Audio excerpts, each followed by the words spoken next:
اللہ نے بہت سے موقعوں پر تم کو مدد دی ہے، اور جنگ حنین کے دن جب کہ تم کو اپنی جماعت کی کثرت پر غرہ تھا تو وہ تمہارے کچھ بھی کام نہ آئی، اور زمین باوجود اپنی فراخی کے تم پر تنگ ہو گئی، پھر تم پیٹ پھیر گئے۔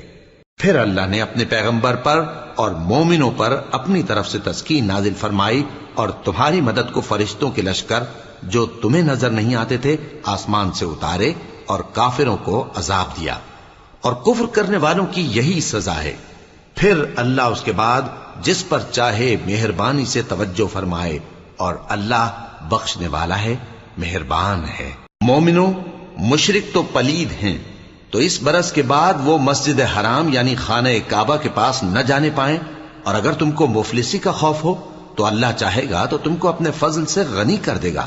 بے شک اللہ سب کچھ جانتا ہے، حکمت والا ہے۔ جو لوگ اہل کتاب میں سے